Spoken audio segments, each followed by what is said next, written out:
The story of Perseus starts with King Acrisius of Argos being warned by an oracle that his grandson would end up killing him one day. To avoid this, Acrisius locked his daughter Danae inside of a tower, thinking that she would never be able to get pregnant that way. Zeus came to her as a... Am I reading this right? As a shower of gold. And impregnated her that way. Acrisius didn't want to anger the gods by killing Danae and the child, so he ended up throwing them into the ocean instead, hoping that he would never have anything to do with them. Danae and the child floated through the ocean in a coffin, until a fisherman named Dictys came and rescued them. He took them into his home and treated them like family. The child grew up and his name was John C.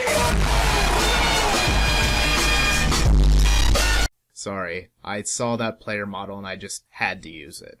His name was Perseus. The only problem was, Polydectes, which was Dictys' brother and the king of the area, started to like Danae. Perseus really didn't like Polydectes, so he confronted the king and tried to convince him not to go out with his mother. Polydectes said, "Fine, I won't go out with your mother. In fact, I'm going to marry some other woman from the town, and everybody in the area is going to bring me presents. What have you got to bring me?" Since Perseus had been raised on a farm, he didn't have much to give. Perseus had said that he would give Polydectes any sort of gift he wanted, and even jokingly added that he would give Polydectes Medusa's head. Polydectes said, "Fine, I'll take Medusa's head." As soon as Perseus left, Polydectes tried to get in bed with Danae. Perseus had no idea where to find the Gorgon Medusa, but luckily he had become friends with the goddess Athena. Athena told Perseus to find some nymphs who would have weapons needed to defeat Medusa. When Perseus asked where to find the nymphs, she said, "I don't know, you'll have to ask the Grey Sisters." And when Perseus asked where the Grey Sisters were, she said, "I don't know, you'll have to ask the Titan Atlas." Perseus said, "Alright, where can I find Atlas?" And Athena finally knew where somebody was, and she said to head to the western edge of the world, and he would find Atlas there. Before he left, Athena gave Perseus a shield with a mirrored interior. After a long journey, Perseus finally found Atlas, who was kinda rude, but he finally told Perseus where to find the Grey Sisters. Perseus headed to a nearby cave and found 3 old women with gray hair and only one eye that they passed around between them. The Grey Sisters didn't really want to talk to Perseus, so he ended up taking the eyeball and holding it hostage against them. When the Grey Sisters realized what Perseus was doing, they immediately gave up the information as to where the nymphs were. The nymphs ended up giving Perseus a knapsack which he could use to safely contain Medusa's head after he cut it off. Shortly thereafter, Zeus gave him an adamantine sword, Hades gave him a helm of darkness, and Hermes gave him winged sandals to fly. Perseus then came to the cave that held Medusa. According to legend, if Medusa looked you in the eye, you would turn to stone. So Perseus ended up looking in the mirrored section of his shield so that he could safely see where he was swinging his sword. Perseus eventually found Medusa, who was sleeping on the ground.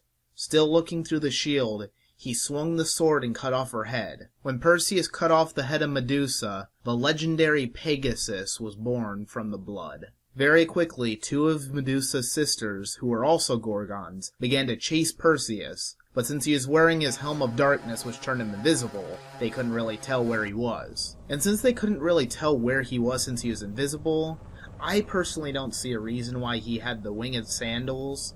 He could have escaped in his own leisurely time since he's invisible. You'd think that maybe when Perseus cut off the head of Medusa, he'd want to head home real quickly and give the gift to the king so that his mom and him wouldn't end up dating. But Perseus was like, "Nah, I'll take my own sweet time." So he ended up visiting Atlas again, and since Atlas had been rude to him, he decided to turn him to stone. On the way home, Perseus stopped in the kingdom of Ethiopia. The queen of the land, named Cassiopeia, was boasting that her daughter Andromeda had beauty equal to the gods. So Zeus got really angry and said the famous words, "Release the Kraken." Release the Kraken! Ready to wait! The Kraken!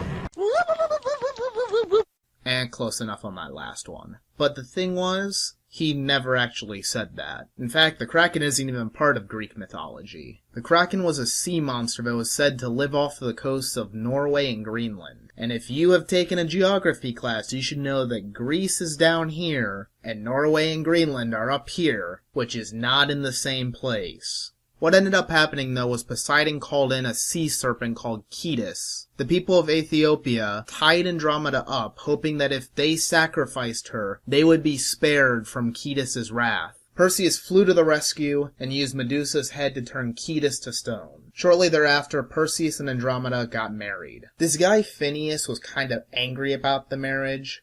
Kinda because Andromeda was his fiancée before Perseus showed up. And Perseus thought that he should have Andromeda all to himself, so he ended up turning Phineus to stone as well. Andromeda traveled with Perseus a little bit before she ended up dying. After quite a while, Perseus finally arrived home. Polydectes decided that he wanted to be sarcastic about Perseus defeating the Gorgon. So Perseus took out Medusa's head and turned Polydectes to stone. I guess you could say that Polydectes took Perseus' heroic accomplishment for granted. I'm sorry, I'll show myself out right now. But wait a minute, what happened to King Acrisius? He received an omen that he would be killed by his grandson, so what ended up happening?